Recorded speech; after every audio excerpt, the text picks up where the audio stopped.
এই জনপ্রিয়তাকে মানে করার জন্য এই জনপ্রিয়তা দেখে অনেকেই আগামী দিনে এই যারা আওয়ামী লীগের পদ পেতে আগ্রহী, এই জন্য কিছু আমরা মনে করি কিছু নেতা কিছু মানুষ এর বিরুদ্ধে কলকারি নেড়েছে এই মামলাটা হওয়ার জন্য। কারণ উনি একজন জনপ্রিয় নেতা এবং জেলা আওয়ামী লীগের সাধারণ সম্পাদক। ওনার পক্ষে সম্ভব ছিল এই কক্সবাজারে এই উন্নয়ন করা। এখানে আমরাও ভারপ্রাপ্ত মেয়রের দায়িত্বে ছিলাম, আমরাও পারিনি, এর আগেও মেয়র ছিল অনেকেই। এই উন্নয়ন কিন্তু কোনো সময় হয়নি।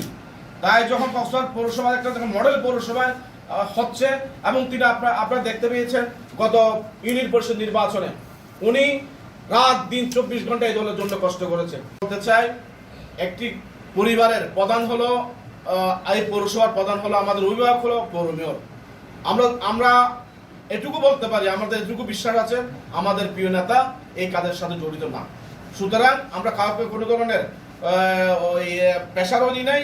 আমরা মনে করি উনি জনগণের নেতা, জনগণ ওনাকে ভালোবেসে এখানে রাজপথে এসেছে এবং আমরাও আমাদের অভিভাবককে, আর অভিভাবকের বিরুদ্ধে যখন একটা মিথ্যা মামলা হবে আমরা মনে করি আমরা এখনো বলছি, দৃঢ়তার সাথে বলছি, এটা সম্পূর্ণ মিথ্যা, বানোয়াট। এবং কক্সবাজার পৌরসভায় আপনি দেখেন আগামী 6 মাসের মধ্যে যে উন্নয়ন হচ্ছে, একটা দৃশ্যমান একটা উন্নয়ন হবে, আপনার চোখে পড়বে। সেই উন্নয়নকে বাধাগ্রস্ত করার জন্য আমাদের প্রিয় নেতাকে প্রতিপন্ন করার জন্য এই মামলা দেওয়া হয়েছে। আমরা এটা হলো আমাদের অধিকার। আমরা মনে করি এটা আমাদের অধিকার। আমাদের পৌর পিতার বিরুদ্ধে যে অসম্মানজনক একটা মামলা হয়েছে তাকে জনগণের কাছে হেয় প্রতিপন্ন করার জন্য যে এই মামলাটা দেওয়া হয়েছে তার প্রতিকার পাওয়ার জন্য আমরা এটুকু করেছি। বলেছি বারবার, এখনো বলছি, সামনেও বলবো, জনগণ স্বতঃস্ফূর্তভাবে রাজপথে এসেছে। আমরা কাউকে কোনো ধরনের হামলা, দোকান বন্ধ করার জন্য আমরা কাউকে চাপও দিই নাই, কাউকে বাস বন্ধ করার জন্য আমরা বলি নাই। জনগণ করেছে সেটা আমরা বলতে পারবো না। আমরা শুধু এটুকু বলতে পারবো, আমরা নিয়মতান্ত্রিক ভাবে, আপনারা দেখেছেন আজকে পরিষদ কোনো ধরনের আমরা এখানে বসে আছি, আমরা এখান থেকে বের হই না, আমরা আসতেও যাই নাই। আমরা কাউকে উশৃঙ্খল কিছু করার জন্য আমরা বলি নাই। সেটা যদি করে থাকে তাহলে আমরা বলবো যে আমরা দুঃখিত।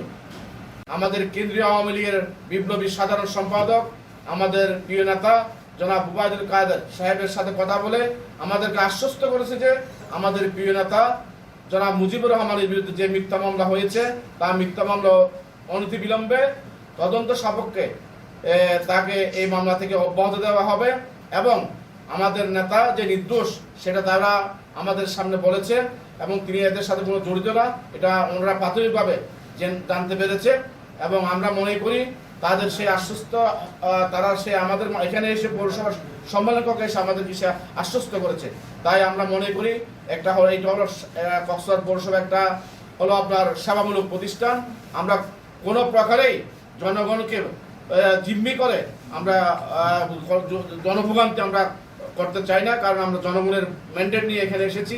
আমরা মনে করি আমরা শুধু আমাদের প্রিয় অভিভাবক আমাদের পৌরপিতাকে অসম্মান করার জন্য যে করা হয়েছে তার সম্মান ফিরিয়ে দেওয়ার জন্য আমাদের একটা এই কর্মসূচি দিতে বাধ্য আমরা হয়েছিলাম।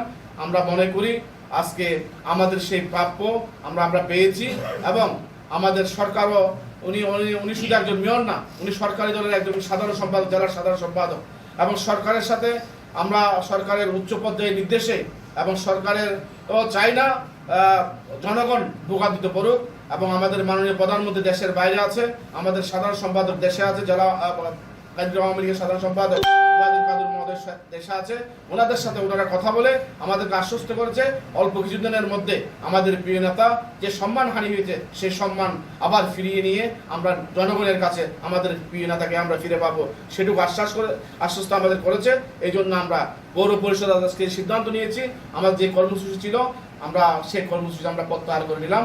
আমরা সবাইকে ধন্যবাদ এবং